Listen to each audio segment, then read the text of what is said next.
សួស្តីបងប្អូនទាំងអស់គ្នាសម្រាប់វីដេអូនេះខ្ញុំណែនាំអំពីគន្លឹះមួយរបៀបនៃការដាក់ពន្លឺទូរស័ព្ទអូតូអូខេអូតូពេលខ្លះយើងនៅក្រោមកម្ដៅថ្ងៃឬនៅក្រោមពន្លឺថ្ងៃយើងត្រូវការបើកពន្លឺឲ្យខ្លាំងដើម្បីឲ្យទូរស័ព្ទរបស់យើងវាភ្លឺវាឈ្នះពន្លឺថ្ងៃបាទអញ្ចឹងវិធីសាស្ត្រនេះគឺយើងដាក់ពន្លឺអូតូទោះបីតែយើងស្ថិតក្នុងស្ថានភាពយើងកាន់ទូរស័ព្ទស្ថិតក្នុងស្ថានភាពយប់ឬថ្ងៃពន្លឺនឹងអូតូខ្លួនវាហ្មងកាលណាយប់កាលណាមើលអត់ច្បាស់វានឹងអូតូតឡើងពន្លឺខ្លួនឯងចឹងហ្មងអូខេអញ្ចឹងដើម្បីដាក់ពន្លឺអូតូយើងចូល setting មកយើងចូលធម្មតាយើងចូល setting មកអូខេហើយយើងអូសយកកន្លែងពាក្យ display អូខេ display នេះ display អូខេកន្លែង display ហ្នឹងគឺកន្លែងឲ្យយើងកំណត់នៅអេក្រង់របស់យើងនេះ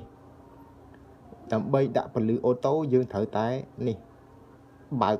on អានេះមកយើងបើកអាកន្លែង adaptive brightness គឺកន្លែងហ្នឹងគឺយើងដាក់ពន្លឺអូតូអញ្ចឹងយើងបើកកន្លែងហ្នឹងមកអញ្ចឹង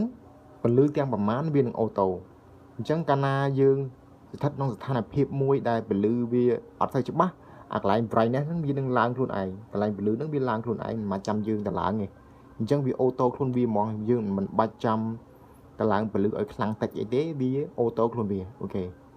ហើយកន្លែងនេះអាកន្លែង blue and light filter នេះមានថាបើសិនជាយើងចង់ដាក់ពណ៌ទូរស័ព្ទរបស់យើងចេញពណ៌មករៀងសយើងដាក់សចឹងមកប៉ុន្តែបើយើងចង់រៀងស្អាប់រៀងសទុំយើងបើកអាហ្នឹងមកវាទៅជា blue វាទៅជាសទុំមានន័យថាកន្លែង blue and light ហ្នឹងគឺវាដាក់ឲ្យសទុំឬក៏រៀងស្អាប់បន្តិចអូខេហើយកន្លែងនេះកន្លែង night mode នេះគឺយើងដាក់ style ជាទូរស័ព្ទរបស់យើងជាយប់អូខេជាលក្ខណៈថាដាក់ឲ្យចេញពណ៌ខ្មៅអញ្ចឹងណាកាលណាយើងចូលអូខេយើងចូលអ្វីមួយឧទាហរណ៍ថាយើងបើកនេះមកឃើញមកវាចេញជាពណ៌ខ្មៅចឹងហ្មងមើលទៅវាឃើញតែកម្មវិធីអូខេហើយមួយទៀតកន្លែង screen mode នេះកន្លែង screen mode យើងចង់ដាក់ adaptive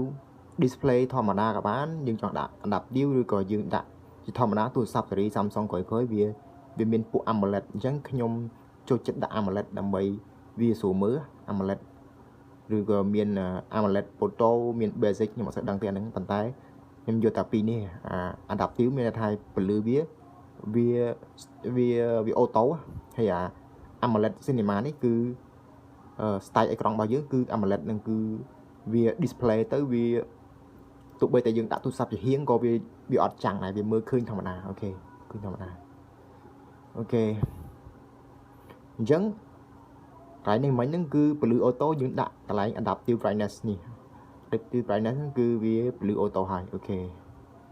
ហើយអូខេវីដេអូហ្នឹងតែប៉ុណ្្នឹងគឺកលឹះនៃការដាក់ពន្លឺអូតូហើយខ្ញុំដាក់កន្លែងណៃមួយខ្ញុំដាក់ធម្មតាវិញខ្ញុំអត់ដាក់ពណ៌ខ្មៅទេអូខេអញ្ចឹងវីដេអូតែប៉ុណ្្នឹងបងប្អូនបាទ